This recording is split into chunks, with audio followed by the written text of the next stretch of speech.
Daar sy, dis so 6:30 gewees, so pas hier by ons horlosie en Nes Raas gesê, dis nou tyd vir ons minister van Sport, Arnold Geerts, om vir ons 'n bietjie te vertel wat aangaan in die sport. Hier is hy met hoogtepunt. Hallo Annie. Môre, goed om hier te wees. Daar sy, lekker. Moet daarom net sê, ek wil net terugverwys na daai onderhoud. Ons het soveel seëninge wat ons nie gereeld tel as jy kyk na wat in Israel aangaan op die oomblik nie. Ek wil daai daarom net inpas. Ek dink So gepraat van seëninge, hier's 'n wonderlike storie. Ek dink daar's wonderlike nuus vir Formule 1 aanhangers. Ja. So Toby Venter, die eienaar van Kyalami se Grand Prix renbaan net buite Johannesburg, het gister gesê dat planne om die baan op te gradeer na 'n Formule 1 standaard deur die beheerliggaam goedgekeur is. Op hierdie stadium is dit 'n graad 3. En hy het aangekondig dat die klassieke ou baan, hier's nou nogal 'n interessante storie. Kan jy onthou wanneer laas die Grand Prix daar was? of die 80s of die laat 80s, vroeg 90s daar. 1993, glo dit of nie. En die internasionale motorvoertuigfederasie het nou hierdie onderwerp na gekyk, die voorstelle en gesê implementeer. Toby het gister gesê, vandag slaan ons 'n nuwe bladsy om na 'n gewaagde nuwe hoofstuk vir Kyalami en kyk net so te loop, hoe lyk hy op die oomblik soos ons oor hom vlieg, want ons is gereed vir die terugkeer van Formule 1 na Afrika se bodem, het Venter gesê. Die aanvaarding deur die FIA van ons graad 1 ontwerp is 'n groot stap vorentoe in daardie reis.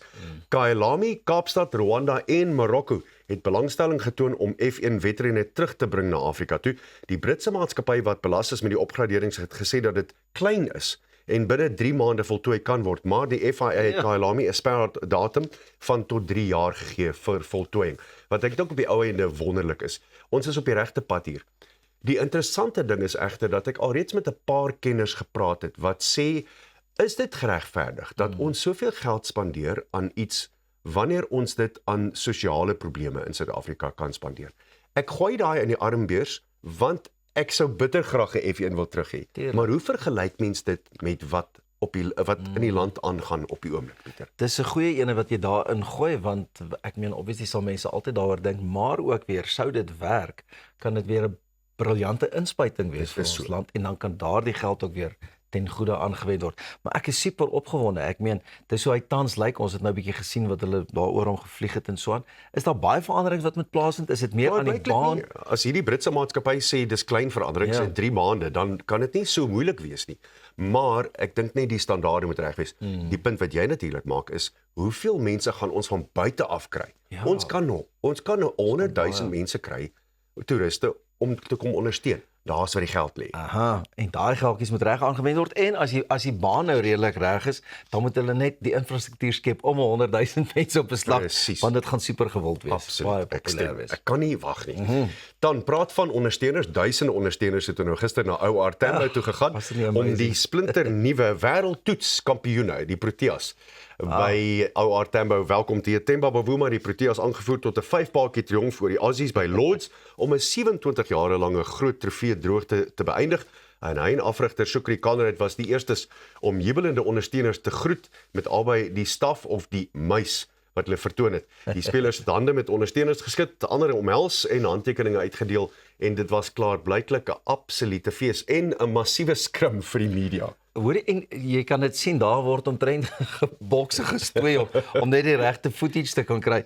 Maar weer eens, hoe lekker is dit sport wat mense net so bymekaar bring en vir daai oomblik vergeet almal van die politieke goedjies en die uitdagings wat hy het. Weer eens, sport.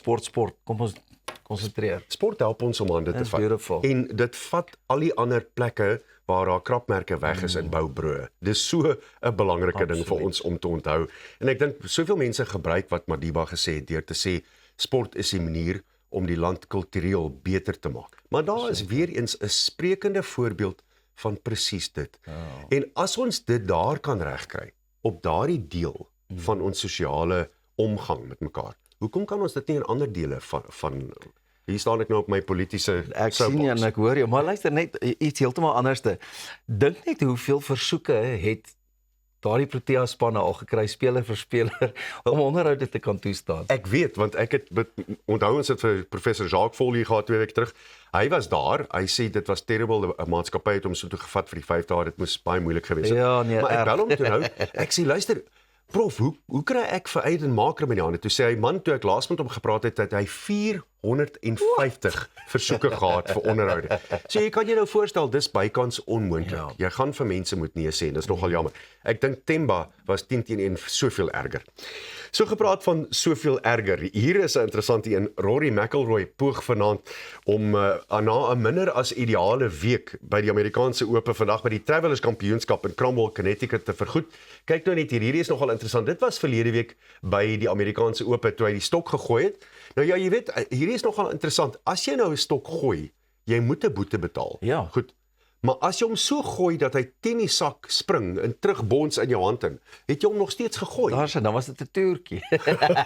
Nee, dit was ek het daai ingeoefen soos dit ek my pads inoefen of my drywe. Daar sê, presies. McIlroy het sterk afgesluit met 6 voetjies in Sondag se laaste ronde en alhoewel dit toe nou genoeg was om outomaties 'n plek te kry in vanjaar se Ryder beker kompetisie by Bethpage Black in Farmingdale, New York, hy het dit toe nou bespreek, het dit egter nie sê hy 'n goeie smaak in sy mond gelaat nie.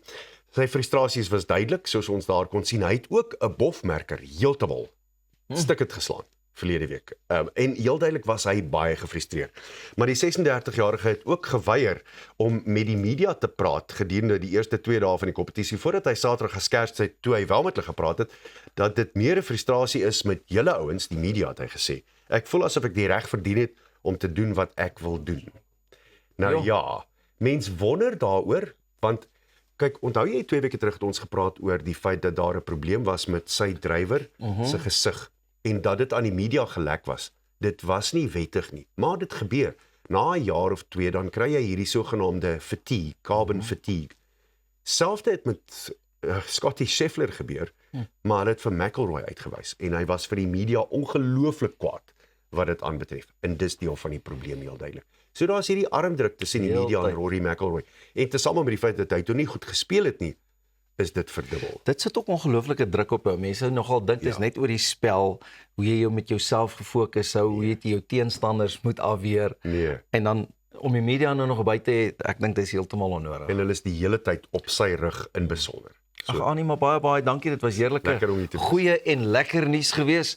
Ons kan nie wag nie. Jy het ons nou so lekker opgewarm met die sport. Net hierna deel Angelique van der Linde van Legally Fit 'n lekker oefenprogram vir besige mammas. Ek is seker papas. Ja, as jy wil gaan saam inspring en uitspring en rondspring, is jy meer as welkom. Maar moet julle nie weggaan nie. Dinge gaan lekker warm raak net hierna.